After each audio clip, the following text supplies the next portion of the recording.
Buen día y gracias por permitirnos ser parte de este debate abierto hacia la sociedad.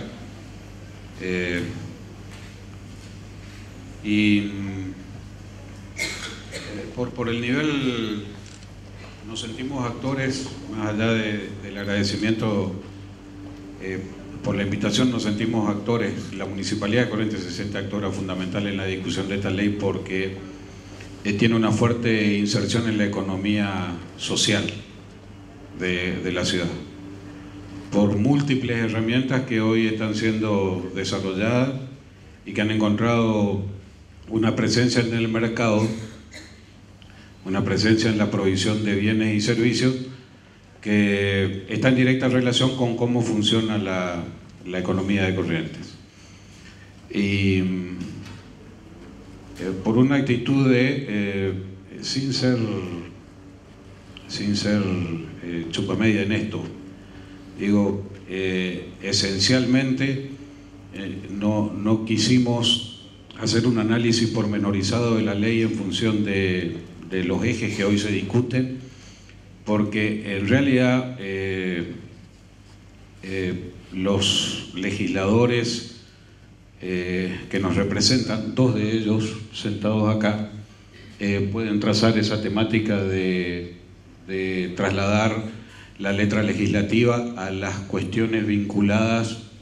a lo que nosotros vemos o evaluamos dentro del mercado en la ciudad, para poder contemplar que esta ley termine siendo una ley que en realidad involucre, incorpore y genere puertas de acceso a la economía formal a todos los que componen la economía social. Digo esto porque hay experiencias que no resultaron buenas, que están referidas sobre todo a la definición de escalas económicas.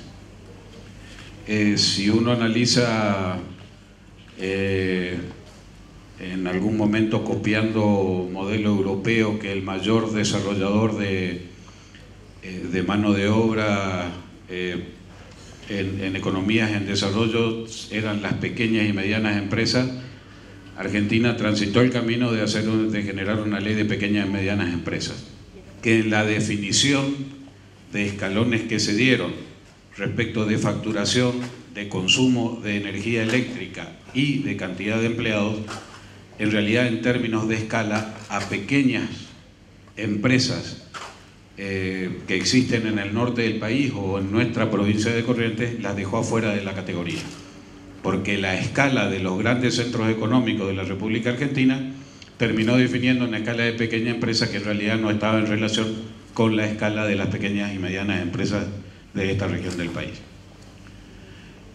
La economía social en su definición originaria terminó englobando a cooperativas y mutuales esencialmente, y posteriormente, cuando se dieron la aplicación de diversos modelos económicos liberales, subsistieron aquellos que tenían gran volumen de capital y se generó un escenario de existencia de muy pocas cooperativas que terminaban en muchos casos casi convirtiéndose en una estructuración económica de sociedad anónima más que de cooperativas, aunque mantuviesen ese nivel de definición en términos jurídicos. En el sistema mutualista, que fue la siguiente puerta que quedó abierta, se generaron mutuales que pasaron a ser prestadoras de servicios sociales y no de desarrolladoras de la economía social,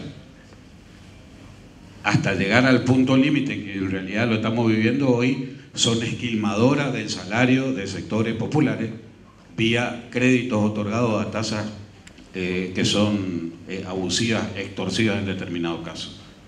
La existencia de muchas mutuales, que son mutuales de préstamo, que lo único que hacen es prestar dinero a tasas que en realidad terminan siendo para el sector de los trabajadores, jubilados y pensionados, terminan siendo créditos que son imposibles de devolver. Entonces, fundamentalmente para una ley que englobe a toda la economía social, apreciar la escala. No es lo mismo definir hoy una cooperativa en el ámbito de la Pampa Húmeda, sur de Santa Fe, Córdoba, Entre Ríos que definir un esquema cooperativista que sea inclusivo para provincias como Corrientes, Santiago del Estero, Formosa, Chaco, Misiones. Son escalas absolutamente distintas y ambas tienen que tener la oportunidad de poder ingresar y ser parte de este marco regulatorio. Puertas que hay que clausurar,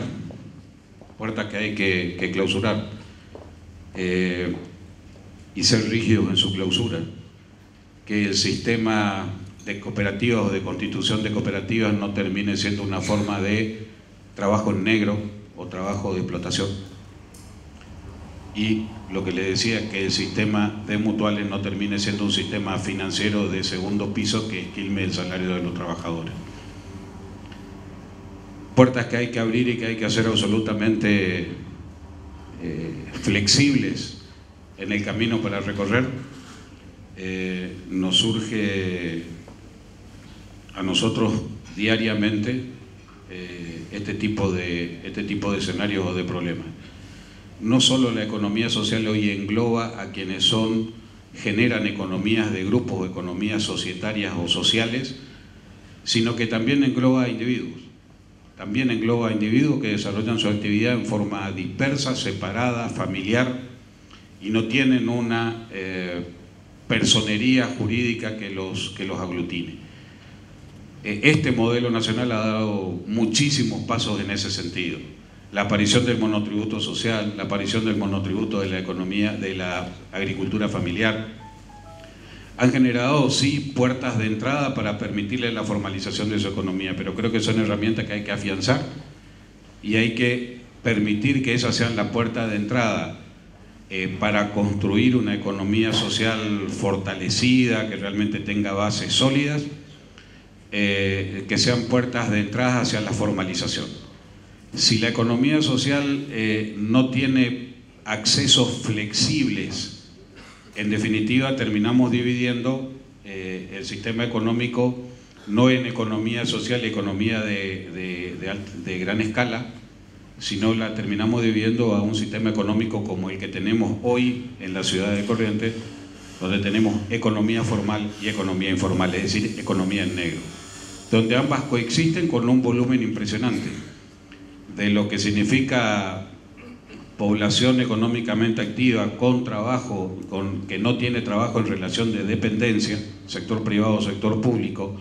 y que funcionan dentro del sistema económico. Solamente el 30% está englobado en el sistema económico formal, en su actividad personal o en su actividad familiar, y el 70% termina desarrollando un sistema en negro, un sistema no formal, un sistema que no le permite en algún momento cerrar su actividad y poder jubilarse, en algún momento poder dejarla, cedérsela a sus hijos, a las generaciones posteriores. Entonces, las flexibilidades tienen que también contemplar la posibilidad de lo que hoy es economía informal tenga acceso a conformar el escenario de la economía social, y esto no necesariamente tiene que ver con la figura de cooperativa o sistema mutualista, pese a que son herramientas absolutamente válidas y han trazado camino e historia en determinados ámbitos geográficos. Dicho esto, que surge solamente de la experiencia que nosotros vivimos en la aplicación de herramientas de la economía social en el ámbito de la ciudad de Corrientes y que no necesariamente reflejan ni siquiera la realidad de la provincia, que por ahí pueden existir otras experiencias, otras características. Lo que queremos es expresar solamente esto como aporte, como herramienta, para que sean contempladas a la hora de definir un marco legal, porque definido el marco legal se generan las rigideces que después no son posibles superar, o que después no son posibles romper, o que no son posibles franquear para construir el objetivo que hoy este modelo de construcción, este modelo nacional de construcción genera como una apuesta fuerte a marcar un rumbo donde se le da un reconocimiento a la economía social, ya no como un sujeto de la asistencia social, ya no como un sujeto de la dádiva del Estado, sino como un sujeto económico que necesita crecer y necesita caminos para incorporarse a la economía formal. Son dos concepciones absolutamente distintas que también las vivimos a diario. El escenario de los pequeños productores es un escenario que tiende a crecer.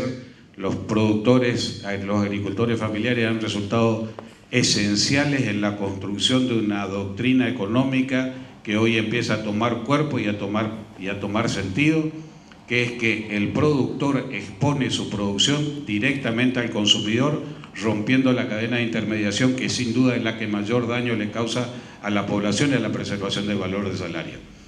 La mayoría de los condimentos inflacionarios que en muchos sectores políticos hoy se denuncia tiene que ver con la cadena de intermediación y con la cadena especulativa, y no con la producción o con el consumo, que son los dos sujetos más importantes dentro de la economía.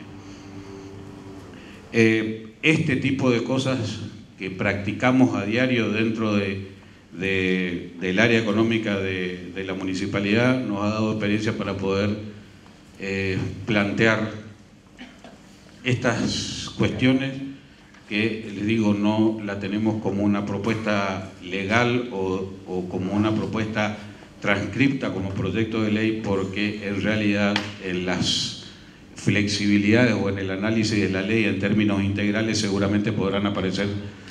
renglones de contemplación de estos intereses que nosotros creemos que tienen que estar incorporados y tienen que tener una visión particular dentro